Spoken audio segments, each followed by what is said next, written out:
Not every student belongs in a university. And that's not an insult. There is a conversation American culture has been refusing to have honestly for decades, and the avoidance is costing students, families, and the economy dearly. The assumption that every high school graduate should pursue a 4 year university degree is not an educational philosophy.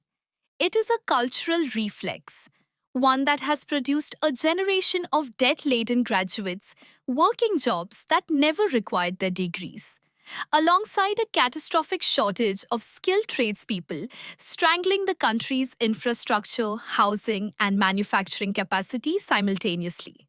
The honest statement that needs to be made plainly is this: not every student who graduates high school is suited for a 4 year university program, and acknowledging that is not a diminishment of those students.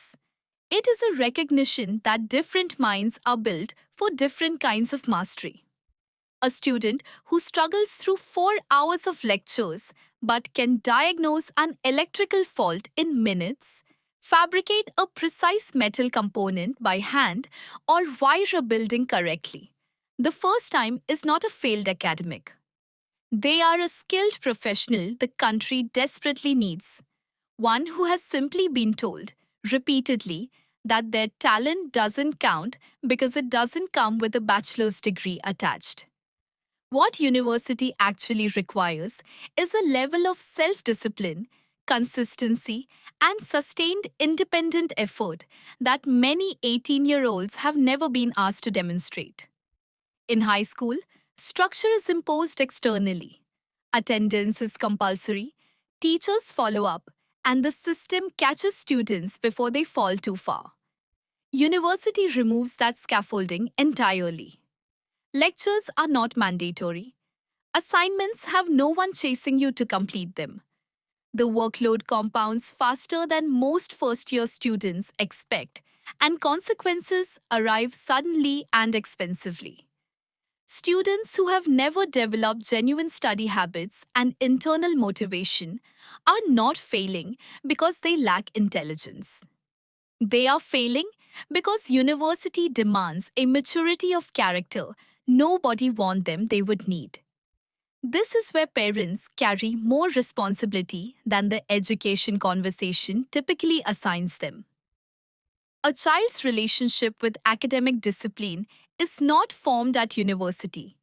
It is formed at home, across the years before formal education begins. Parents who model consistent effort create structured environments, hold their children accountable for small commitments before the stakes are high, and engage actively with their children's learning are producing the foundation of future academic success or failure long before any application is submitted. A student who arrives at university without the discipline to manage their own time, without resilience to tolerate difficulty, and without intrinsic motivation, did not develop those deficits at 18. They accumulated them over years in environments that never required or rewarded those qualities. Parental involvement is not a supplement to the education system. It is the foundation everything else is built on. The case for trade training programs after high school is not a consolation argument for students who couldn't make it elsewhere. It is an affirmative argument about what these programs offer that 4 year universities structurally cannot. A student who enters a plumbing, electrical, HVAC, welding, or construction management program can complete training in 1 to 2 years, graduate with an immediately marketable skill set, earn apprenticeship wages while gaining experience, and reach a fully licensed professional income within 5 years of finishing high school, entirely debt free. That same 5 year window for a university student frequently produces $50,000 to $100,000 in student loan debt, a degree with uncertain employment prospects, and entry level wages that may take a decade to justify the investment. The skilled trades shortage in America is not a minor gap.